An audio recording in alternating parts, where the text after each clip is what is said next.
Yeah, she wanted to go to Hollywood. She wanted to be a star.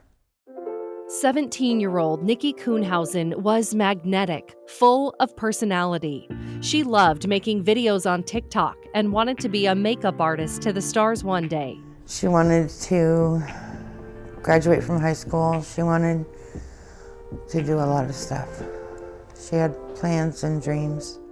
But her young life was cut short in 2019. Nikki had gone out for a walk in Vancouver late in the night on June 5th. She met a 25-year-old construction worker named David Bogdanov. They exchanged Snapchat accounts, then parted ways. But hours later, the two communicated on Snapchat and arranged to meet back up. Investigators say during a sexual encounter, David discovered Nikki was transgender. He strangled her to death with a cell phone charging cord, then drove to Larch Mountain in East Clark County and dumped Nikki's body off a Forest Service road. For months, Nikki's friends and loved ones had no idea what had happened to her. I knew something was wrong, and it turns out something was wrong. Knowing that a trans teenager and a trans female teenager was missing, those stories don't usually end very well. Then, in December of 2019, 6 months after Nikki disappeared, human remains were discovered on Larch Mountain. Very quickly it was obvious that yes, we had a human body out here, or remains of a human body. We called the medical examiner. Officials determined the remains belonged to Nikki Kuhnhausen, and detectives notified her family. And I just fell to my knees, and the next thing I know, he was holding me, rocking me, saying how sorry he was. During the investigation, search warrants revealed David's phone pinged in the same area Nikki's remains were found the morning she went missing. We attempted contact with him yesterday, and he declined to give any further statements. At that point, he was arrested for second-degree murder. So understand that you're being arrested today for the murder of Nikki Kuhnhausen. Prosecutors charged David with second-degree murder and malicious harassment, Washington's hate crime charge. During trial, they argued David killed Nikki when he discovered she was transgender. He was very angry that she was trans, and he was very upset, and that's why he did it. But when David took the stand, he claimed self-defense, saying Nikki reached for his gun during a struggle in his car, and that he had no choice but to strangle the teenager with the phone cord. And all I can think is, oh my God, I'm gonna get shot right now. Was it your intention to hurt Nikki? Never. Okay. So you believe that she would have killed you, no doubt? Yes. In the end, the jury didn't buy his story. They convicted David on both charges. We, the jury, find the above-named defendant guilty of the crime of murder in the second degree. The judge sentenced him to nearly 20 years in prison for the murder.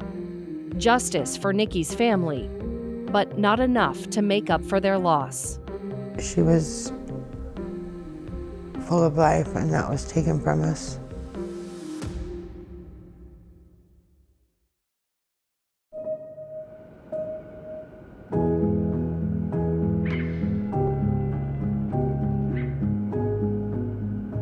Detectives learned that Nikki left her residence on June 5th. She returned early in the morning on June 6th and left again a few hours later. There were no further contacts or sightings of Nikki since that time. Police say a Vancouver teenager missing since this summer has been found dead.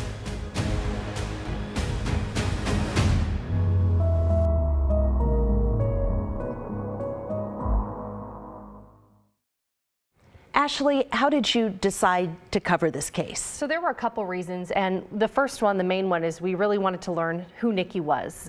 Her family, it was really important to them that Nikki was not defined by her death.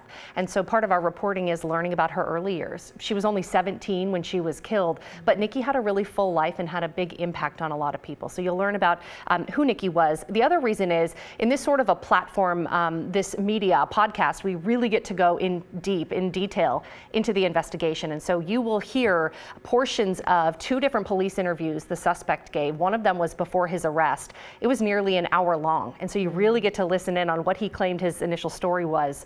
And so we dive deep into the case. All right, let's play a clip this morning. This is some of what you'll hear on episode 1. On the first episode of Should Be Alive. Last I saw of her was when I asked her to get out of the car, and that's it. And that was just right there in the middle of the street. See, that's not how people disappear. That's not how stuff happens to people. And Nikki's case actually led to a change in Washington law. It did. It was a really important piece of legislation. It was called the Nikki Kuhnhausen Act, and it's now known as Nikki's Law. And essentially what it does, it eliminates the trans or gay panic defense from ever being used again in Washington. And what that is, it essentially is when a defendant will blame their actions, either an assault or a murder, on the victim because of their gender identity or sexual orientation. And they essentially claim, I can't be held responsible, I freaked out. And so in this case, Nikki's killer did not use that defense, but it was really important to Nikki's family that no one could in the future. Her killer used a self-defense defense in this case. Well, we will be listening. Ashley, thank you. Thank you. My name is Lyndon Walls, and I'm an activist and a local trans person. And pronouns, would you like me to use? I use they, them pronouns. Great. Lyndon Walls, a local writer and content creator, had seen the group a few times around town, taping up flyers. They had a large media outreach to have people spread the word that Nikki was missing. And so I saw them walking in downtown Vancouver. The flyering effort kind of was centered around the places that Nikki was most comfortable. So Esther Short, downtown, kind of expanding into the uptown region. In the beginning, Lyndon didn't know much about Nikki, or really anything regarding the circumstances of her disappearance. It's not unusual for teens to go missing here from time to time. Statistically, most run away from home and eventually come back. But this felt different to Lyndon.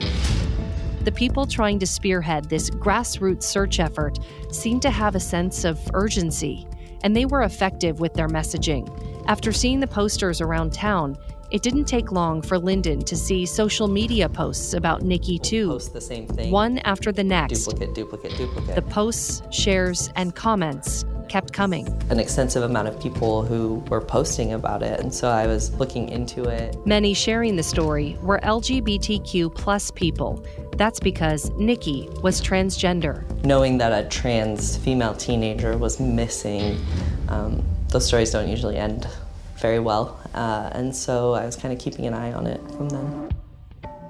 Lyndon was painfully aware of societal judgments and especially the alarming increase in recent acts of violence against the trans community. About deadly attacks against transgender Americans. Headlines around the United States were actively pointing to an epidemic of violence, with 2018 being the worst for deadly assaults against transgender Americans. The most ever recorded in a year. The year before was the previous deadliest on record, with at least 29 transgender people murdered, according to the Human Rights Campaign. These are the faces of trans women of color who were all murdered in cold blood.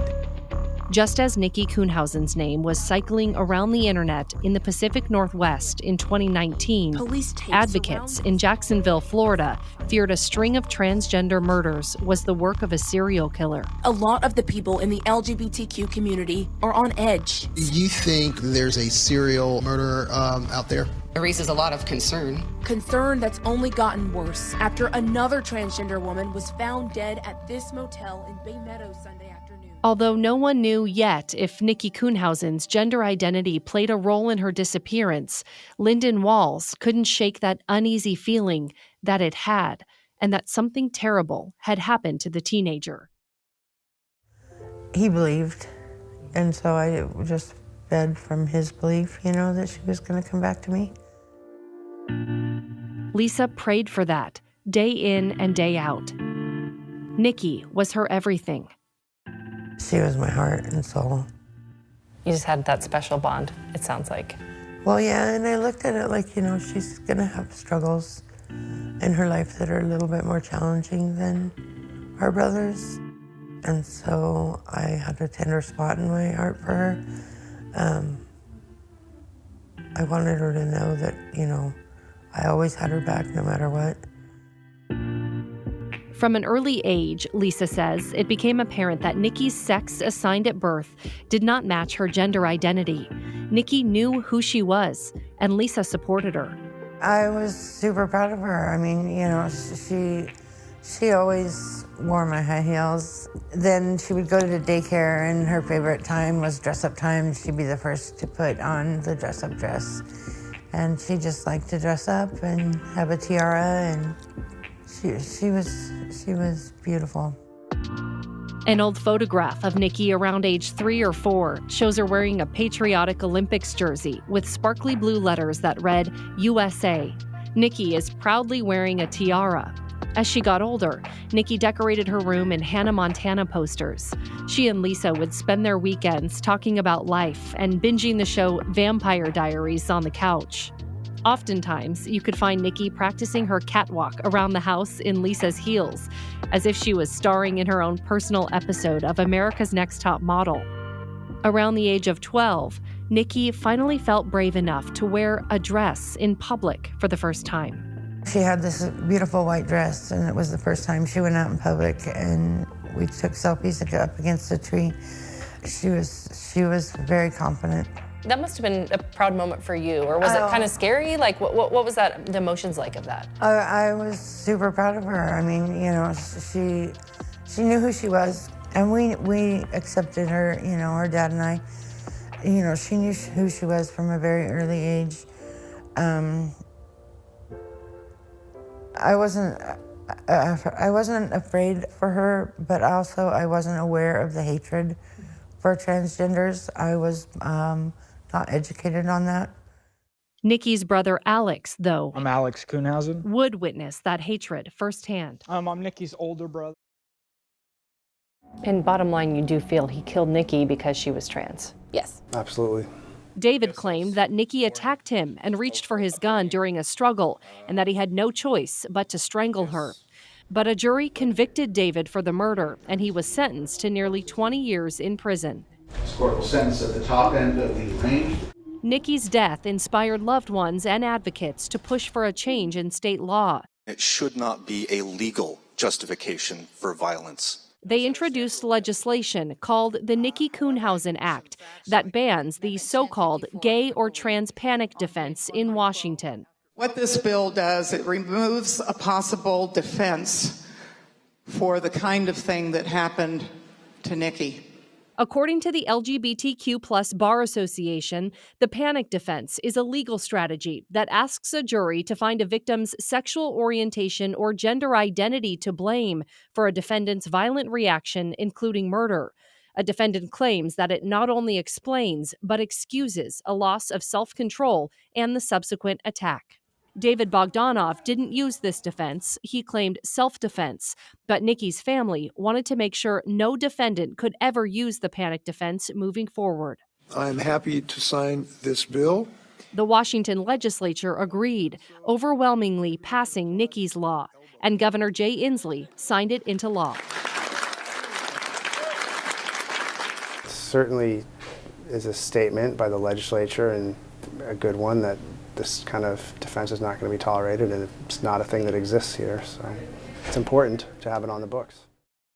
And Ashley joins me now. This is an incredibly powerful story, really, as she said, changing the world. But I want to talk to you about this so-called panic defense, because Bogdanov did not use it, as you said, but you talked to an expert who tracked these cases. What did he find? Yeah, so he's a criminal justice professor out of Texas, and he has studied the panic defense all the way back to the 1960s.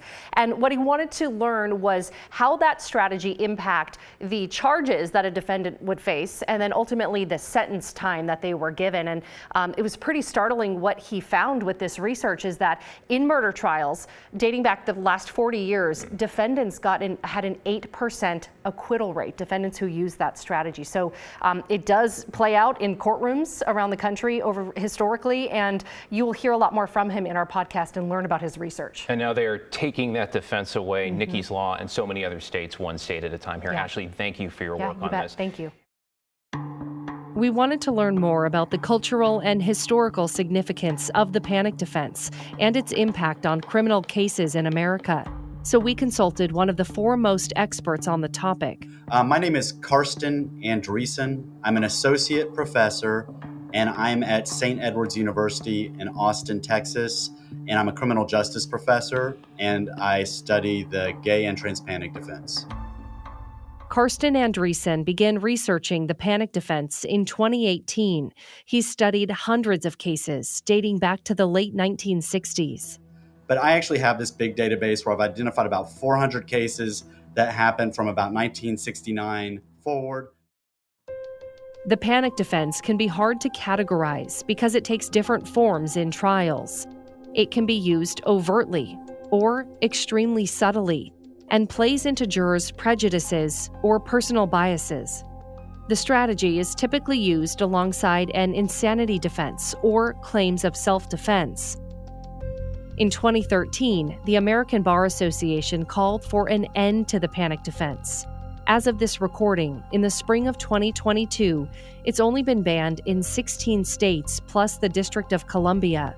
And legislation to ban the panic defense has been introduced but not passed in 12 other states. But I think the narrative are the stories that come out of these trials when they're reported in the media. Even if the person gets the death penalty, even if the person goes away to prison for a long time, there's a narrative that goes out into the public, and the idea is that gay people are dangerous, gay people target people, or gay people are always trying to victimize straight people. And so that story, more than the outcome of the trial, I think is really dangerous and contributes to this atmosphere. But what ultimately drives me is I don't want this to happen. I would like this to be rare. In the United States, I don't want anybody to feel afraid. Stop the killing, stop the violence, and I don't want people to feel afraid. I think that's what I come away with. My name is Tori Cooper. My pronouns are she, her, and hers. Tori Cooper is with the Human Rights Campaign, the largest LGBTQ advocacy group in the U.S. I'm the Director of Community Engagement for the Trans Justice Initiative at the Human Rights Campaign. In 2021, the HRC labeled violence against transgender Americans an epidemic. The FBI also keeps detailed information on hate crimes, and its data also shows that the LGBTQ population is disproportionately affected by bias crimes, and crimes against transgender people are especially violent. The year 2020 had the highest number of hate crimes on gender identity since 2008. But advocates believe that number is much higher, as those numbers only reflect crimes reported by authorities to the FBI. Advocates say what makes it challenging to get accurate numbers is that oftentimes victims are misgendered. The HRC reports that at least 3 in 4 transgender murder victims are misgendered in initial police or media reports. And then there's something called dead naming. That's when victims are referred to only as their birth name after they've changed their name as part of their gender transition. This can be done by the victim's family members, police departments, or media outlets. In Nikki's case, the Vancouver Police Department used Nikki's legal or birth name and the name Nikki in its initial press release. As the case progressed, you could see how officials became more intentional with the language they used. They used she/her pronouns when describing Nikki and referred to her as Nikki.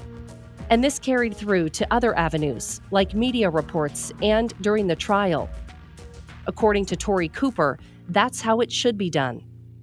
I've often said that there's a difference between telling stories truthfully and accurately.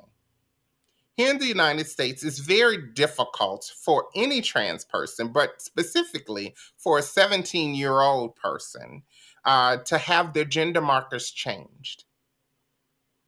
All right? So truthful would be what was on that person's government-issued ID. That's what the law knows them by. That's great. But if people didn't know Nikki by the name that was on her ID, then the police are actually hampering their own investigation. And so we have to make sure that we're telling stories and the whole police and all types of individuals. That's also teachers, that's also healthcare providers. Hold them accountable to be sure to not just tell things truthfully, but also telling them accurately. Because whatever name was on her ID was truthful, but accuracy is making sure that we're identifying Nikki as Nikki, because then it makes it easier for us to identify a potential killer. What are some steps we need to be taking, that we have to take as a society and just as fellow human beings, in stopping this or curbing this problem in general? Every time that you hear anybody saying disparaging words about trans and gender nonconforming people, that you immediately address it and don't allow it to linger in the air.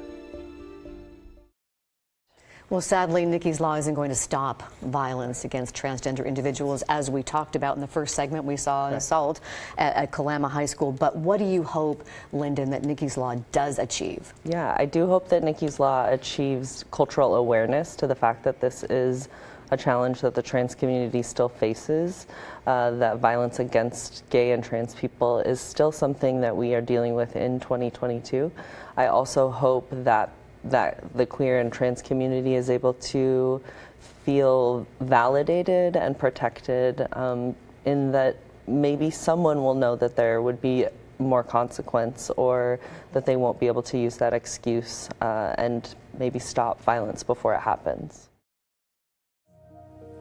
Have you found forgiveness, or is that something you think you will find? For David?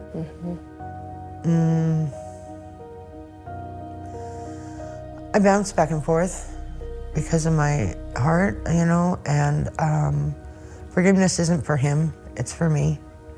And I don't like walking around with that hatred. It destroys what I'm trying to represent. What I'm trying to represent is Nikki's light, you know, and then her shine. And having that hatred inside me, it really blocks that pathway, you know. So I wouldn't say that I've forgiven him, but I'm working on it. Have you come to a place where you don't blame yourself anymore? No. No. Yeah, I'm sure no matter how many people tell you to not do that, and it's not your fault, it's probably hard to get outside of your head with that. I'm better than I used to be, but yeah, it's not completely gone. I'm working on it. One of the most emotional and candid moments we experienced with Lisa was during our interview. Our producer, Zach, said something to her that touched everyone in the room. I think it's apparent that the love and acceptance that you gave her since she was born, and just the unconditional love, right? Like, you never questioned her when she would tell you that she was a girl. Growing up, you supported all of it. And I'm very envious of that relationship that you gave. And so as she got older and those tables kind of turned and she was giving you that same kind of, you know, unconditional, unquestioned acceptance and support, I think that it's pretty obvious that your love really rippled out and continues to do so in this community. So, you know, I hope you're proud of what you Thank you. helped bring to the world. Thank you. Yes, 100%. Yeah, absolutely. There was this one time I was really upset, and because, you know, my history isn't that great, but I was really upset, and I called Nikki and I told her that I was sorry, but I needed to cut my face up to match my insides of how much of a bad mother I felt like I hadn't been there. And she said, Mommy, look at me. Can you see me? And we were on the phone, and I said, yes, I see you. She was like, don't you see how beautiful I am? Don't you see how confident I am? And I said, of course. And she said, I would be some scared little gay boy in the corner, not knowing what to do or where to go if it wasn't for your love.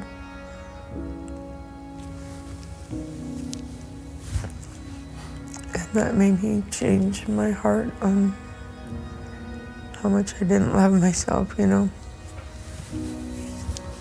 And that was in May, and then she was murdered in June.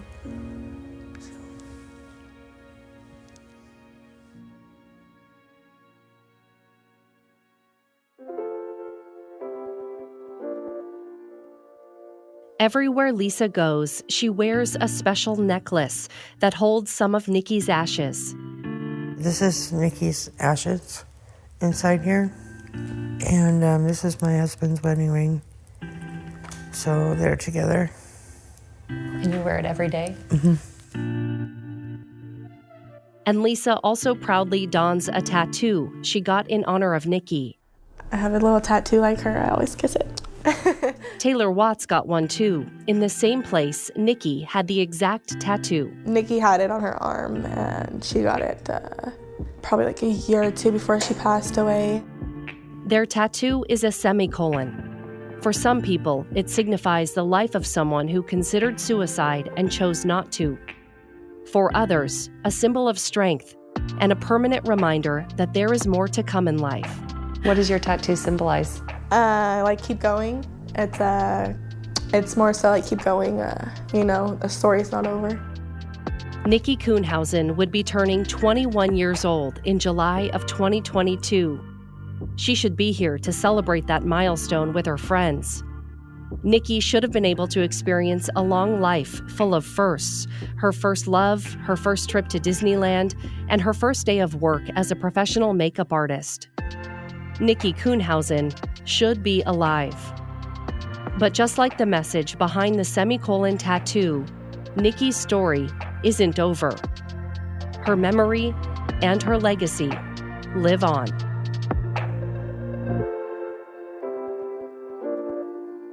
Thanks for listening to Should Be Alive. This was our final episode.